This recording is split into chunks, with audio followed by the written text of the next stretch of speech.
Inini ndinonzi Medius George Ndefana, asi zita rekuhondo ndainzi Menzi Dhuve. Ndakaberekerwa mhuri yekwaJojo.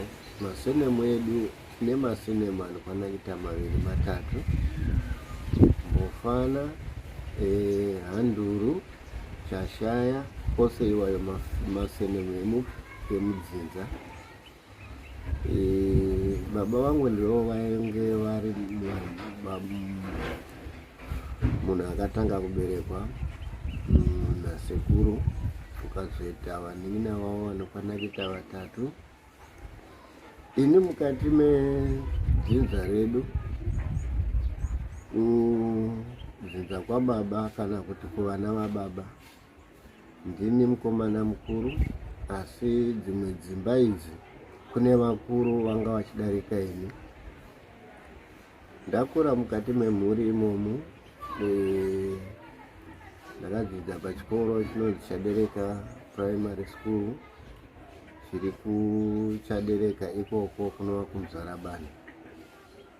Handina kudzidza zvinoenda kure. Ndakatanga kuenda kuchikoro 1969. Kaita ndopanga pachine masubway South B, kaita subway yangu South B yedu. Ndopakazochinja kubva kumasub pakunzi magrade. That was 1970, between 70 and 72. Pakunzi magrade 1. Ndopakachinja mari yakuchibva kumapounds ichienda kurudisha currency. Tichitoimba kuti mari yerudisha yakachinja madhora nemasensi. Tichitoverenga 1 inorevei, 1 shilling yairevei, 2 shilling yairevei, 3 shilling yairevei. Zvese izvi zvakaitika panguva iyoyo, makore atirebei. Zvadaro ngatina kuzombonyanyoenderera mberi nechikoro, nokuti nzvimbo yedu ndiko kwakatanga tangira hondo. Vanhu veko vanga vari pedyo neMozambique, saka madhara vanga vatotanga kudhara kumobilizana. Nemamwe makomrades vanga vachitoya ma1-1. I remember one of the days baba vakatoita 2-3 days vasiri kuwanika pamba, vasiri kana kuti tizive kuti baba vari. Apo vanga vakange vaina makomrades vachitoronga, zvanga matove muna 1971, nokuti zvombo zvakatanga kupinzwa muna 1971 zvichikrosa kubva kuMozambique side zvichipinda muZimbabwe. Ende ivo vaizvitakurawo vachizonozvisiya namavhuradona anova ndiye mapisadona renji yamuri kuona inosvika kwese kuno. Saka isu vechidiki hapana zvinhu zvataiziva, but sezvo vabereki vanga vari too active mazviri, zvakafamba. Tangati zvinhu zvanga zvotanga kuchiti tivewo neruzivo nazvo, pamusana pekuti runyere kupe runoitwa nemukuru runopedzisira vana vakuzviziva kuti chii chiri kuitika. Tagara kudaro zvakazoti muna 1972 takatiza kumba ndokuchienda kumapurazi. Takafurirana tiri vakomana vanokwana kuita 3. Ndokuendako ndobva tanoshanda kwemwedzi mingani 5 papurazi rainzi raChris. Tasvika ipapo ndobva tashanda. Tapedzapo takazoti taona kuti chishando chakuda kunokwana, sezvo tanga tina machira akakwana. Tikati ingatidzokerei kwedu kudande kunova kunopisa. Shuwa takazobva tadzokera mamuna May June ikoko. Shuwa ndobva tadzokera. Takasvikira mai vachirwara. Tikazi waita zvakanaka, mai vako vanga vasiri havasi kutonzwa zvakanaka. tanga tatotuma mukwasha wako kuti auye achisi akutore, asi akazodzokera munzira nechikonzero chokuti zino rakabva razvimba. Shuwa ndakamusvikirawo ndikaona zino rakazvimba. Kusvika paindoona mai, tanga ndatenga kabhurangeti kangu, ndikasvika ndikati kuna mai, mbezi. Mai vakafara chaizvo. Asi seurwere hwanga hwanzika, mai havana kuzokwanisa kurarama, vakazoshaya mamuna naJulayi. Vashaya kudaro, ndakanzobatikana zvikuru. Bhurangeti randakavatengera ndura vakaenda vakafuga kuMarinda. Zvapera izvo. Asi vakandibata zvikuru, takagara. Vanhu vakuchitanga kucrossa kuenda kuMozambique. Ndakabva ndataurira baba ndikati, baba ndauda kuenda. Aiwa, mbomira titange taita nyanadzo yani yamai vako. Patsvene. Shuwa vakazoita chimbi nenyaya yepressure yananga ndovapa. Ichingopera hatina kumbopedza nguva yakareba, ndipo nyanadzo yakaitwa munana August September. Ndasimuka ndokuenda. Ndakasimuka dziri nguva dzemanheru. Takangoita songe vanhu vari kuenda kunoona maComrades. Ende shuwa ndobva tanosvika kundobva taonana navo. Tikati isusu toda kuenda. Utatu hwedu huya hwokufurirana huya. Ende takabuda tese pamwe chete. Akwairongedzwa kuenda kuhondo. Akuwairongedza chi. Zvouri izvozvo totaura kuti ndakuenda. Shuwa ndobva ndasimuka ndokuenda. Takafamba ndokuenda kufamba. Takaenda almost 2-3 weeks or more. Kusvika tasvika muna Zambezi. Tisu gurupu, kana makanzwa runyere kubve kana kuti muchiziva kuti mbuya neHanda vakazocrossa kupi kuenda kumhiri kwaZambezi. Gurupu redu ndiro rakacrossa naMuchembere. Tofamba paye maComrades vatakatenda ndana Comrade Kumalo, kana Comrade Ziso, kana Comrade Fu, vakafamba. Asi ivo havana kuzocrossa kuenda kumhiri kwaZambezi. Nokuti avo vatakabva navo kuno kuZimbabwe tichinda uko, havana kuzocrossa kuenda kumhiri kwaZambezi. Vakaperera kumhiri kupi kuno, uko takazocrossa neimwe timu tichienda pakembi yanzi Chifombo. Kusvikapo ndogara. Asi ranga risiri zuva rimwe chete. Unoziva munhu kana usati wajairira kufamba, hazvisi nyore. Taifamba tichizorora.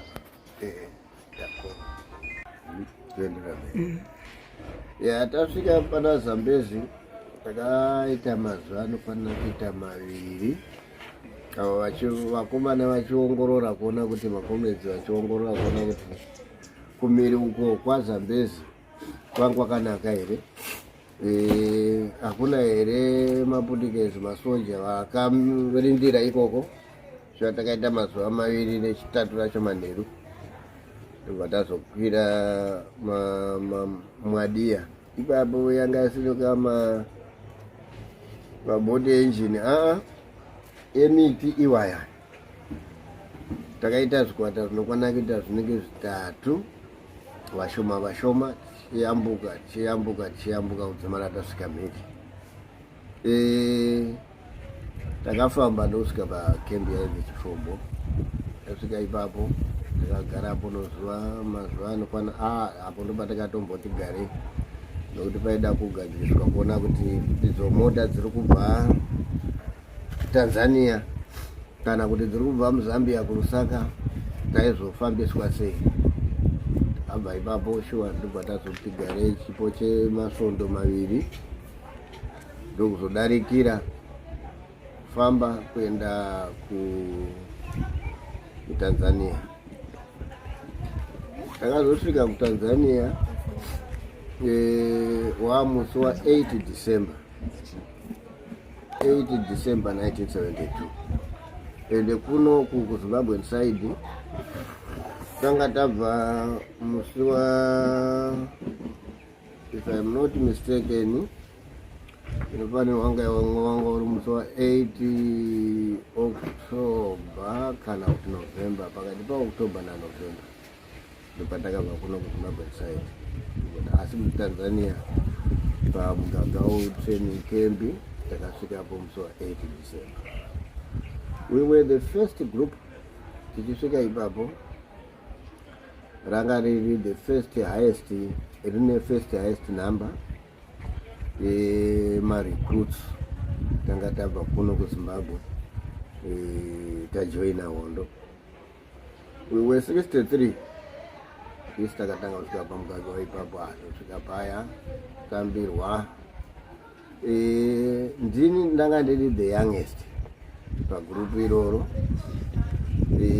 saka haiwa kubatwa ndaibatwa zvakanaka seka baby ndaibatwa zvakanaka semufana. Ndakasvikawo panga paine mumwe ainzi Kagai Lazarus Muchena, ndanga ari mufanawo ipapo, saka inini ndakazoita take off sepatimu ranga riripo. Ndakasvikira paina na Comrade Sipo, vana Comrade Bezo Chimbodza, nana Comrade Ziso, nana Comrade Titus Mugwagwa. Tikasvikapo ndo pakazotangawo zvino, hatina kukasira kutanga training nokuti uwandu hwedu panga paine rimwe rekuberwa kuti kune vamwe vari kutoteera kumashure medu. Saka December akwana December, sezvo takasvika musi wa 8 December takatanga kudzidziswa political orientation. Political orientation chinhu chikuru chaikosha munguva yehondo, nokuti ndo ranga riri bandiko kana kuti hwaro hwokuti munhu azive kuti kana achiti iye ndaenda kuhondo, chawaendera kuhondo chi, chauri kunobatira pfuti chi.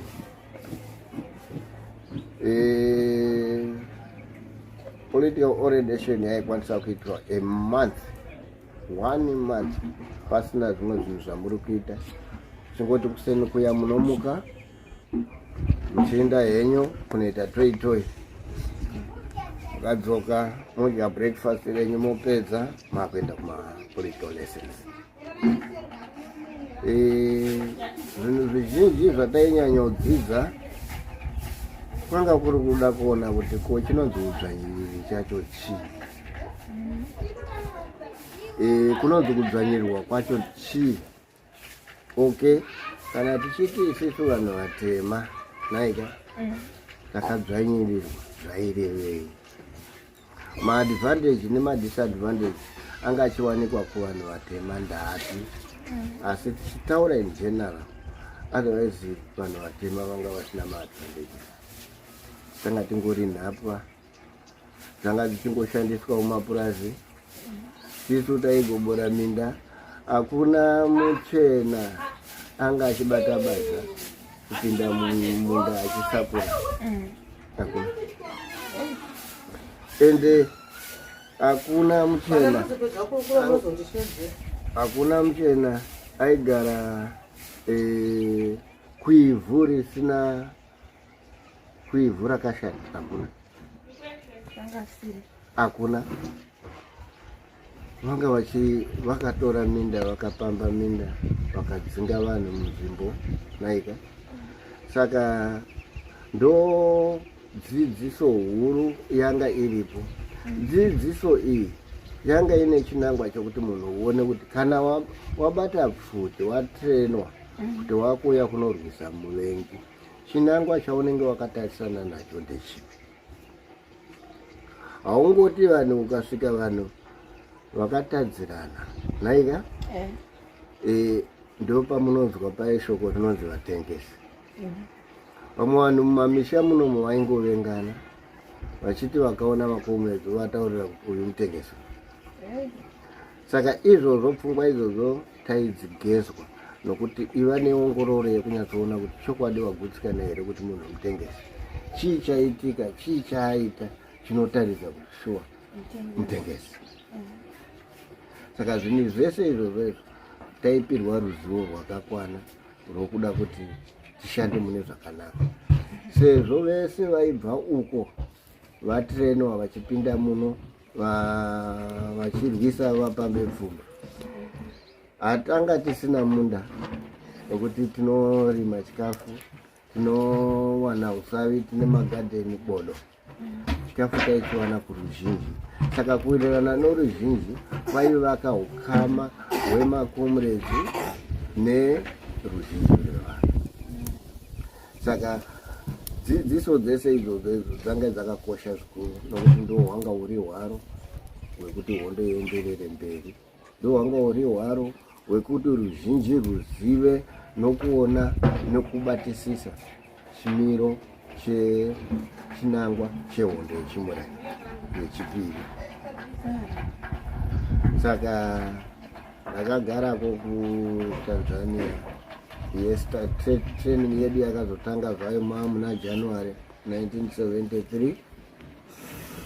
Training yaita 6 months from January to June. Ndobva tapedza, asi ini semwana mudiki handina kukwanisa kudeployiwa kupinda mukati kufront kuya kunotai kuti kufront.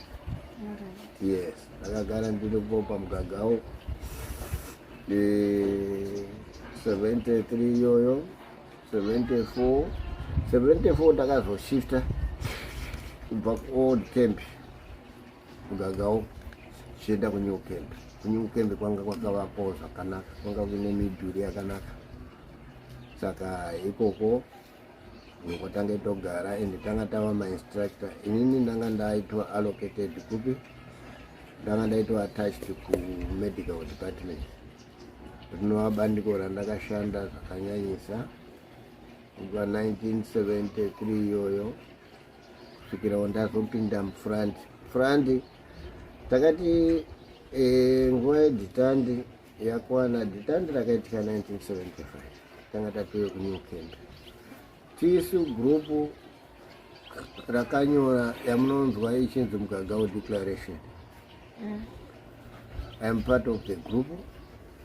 Nana Comrade Chira, Nana Comrade Dani, Chiwengo. It was the part of the group. No, tanga chinhu chakaitika ndechekuti vanhu panga pasisina movement, panga pasisina reinforcement yaikwanisa kuchiuya mupi muno munyika. Saka hondo yakatombomira 75 yose yapana movements akaitika, anga ari much active anotaridza iyo kuti hondo iri kuita kufamba mune zvakanaka. Then come 1976, early 76, first group paita nhaurirano pakati peZANU neMozambican government. Mozambique 75 kando pakasununguka Mozambique. Yes. Saka Mozambique yasununguka kudaro ndopakazoita kuti nokuti maZANU forces kana kuti ZANU yanga isisina maoffices mupi muZambia. Takushandisa Tanzania. Then pakaita nhaurirano dzacho idzodzo vanhu vakazoshifta kubva kuZambia vachiuya kuti kuMozambique kuMaputo. Ndokwakazenge kwane headquarter. Panga paine kukwikwidzana kwanga kuripo. Pakaita kwakurwisana kakaitika kuri kuZambian side kwaigara makomrades nokuti ndo pakafomewa yainzi iyo, I can't remember, but ndo pakabatanidzwa ZAPU neZANU dzichiti dzishandire dziite Patriotic Front. Saka zvadaro kwanga kuri ngori kunzvengana nokuti hakuna munhu aikwanisa kunyatsotaura chokwadi zano yanga ichingoda kuzvimirira iwo zapi ichingoda kuita sezvimirira saka isu maforces zipura nezanula taiti pese patinosangana panotorwiswa hazvina kuperera ipapo shuwa ndobva kwazongoti zanula yakushandisa Mozambique side zipurawo ikushandisa Zambian side until ndingangoti kusvika paindependence chinhu chakazobatanidza maforces aya zipura nezanula integration yekuarmy ndo chinhu chakanyanya kuita kuti zipura nezanula dziite dzibatane ndio zvakaita kuti dzibatane wao zvakadaro indakazopindawo mufurandi 1976 iyoyo asi ndakatombogara patembwe takabvako tiri a group of 700 tisu takauya ndengarava yaizvi chama chamapinduzi iri 700 kudaro comrade Muchecheteri ndiyanga ari komanda angachikomanda ndati group tikatarosvika ndokudzika kubeira tasvika kubeira ndatozi muna machi takasimuka kuTanzania musi wa13 March 1976 tasvika mubeira takaita almost 1 week one or 2 weeks nekuti zibhote rachero harinyanyi kufamba harina speed yakanyanya takatosvika muMozambique ndokuzotanga kudispatchwa ini ndakabva ndadeployiwa kutembwe ndopinda kutembwe ndasvika kutembwe kwanga kune base 1 nebase 2 saka takaenda kubase 2 base 1 ranga riri remadzimai takaenda kubase 2 base 2 ndoyanga iri training yevarume ndakasvika kundo kugarako 76-77 first attack yakaitika muna September if I'm not mistaken, but 24-25 September or 28 September first attack iyoyo ndanga ndachichinjwa ini kubva kubase 2 panga kwaanera kunzi base 3 raigara madhara ikoko kwaitwa zvekurima saka ndokwananga ndaloketwa ikoko ndadeployiwa ikoko ataki yazouya vanhu ndobva vatati mwandarira ndokuzoenda kuzovhura another base tichisvika ikoko hatina kumbogara mwedzi yakawanda ndobva tabhombwa futi then from that attack ndikazopinda munomfurandi pinda munomfurandi ndakadeployiwa kuTete province ende chipinda munomfurandi macho vadaenda kuNyongwe detachment B ndaenda operator ndiri until independence asi ndiri mukati meoperation imomo ndakakuwara that was an attack yatakaita but hatina kunge taatakwa tisu asi tisu tanga tichida kuti takanosvika pakipi uku kwanga kuine makipi sendinari naika zvichidzika ndingangoti kubva kuchipuriro kana kuchipuriro naika zvichidzika zvichikwidza kudai kusvika kwana Mutoko makazara anoshwesomu iko kuborder side vanhu vese vanga vari ikoko vanga vari makipi chikonzero chokuva nemakipi muchena anga achitraya nepose kuti ganda ngarisawane chikafu saka kuti muchiwane chikafu it was not easy maitofanira kutoti muende mukipi imomo mocheka fenzi mopinda mukati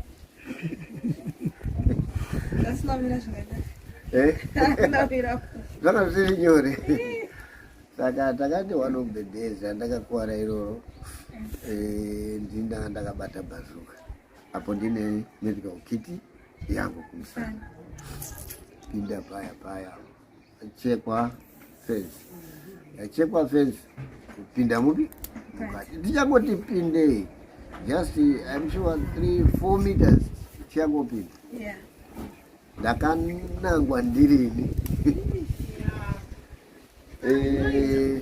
akakanda pana anonzi malanza ndo yakakandwa ndombo yauya ndombo yaputika kama ndakuwara pasi pano paziso mafragments akadonera futi pasi apa dona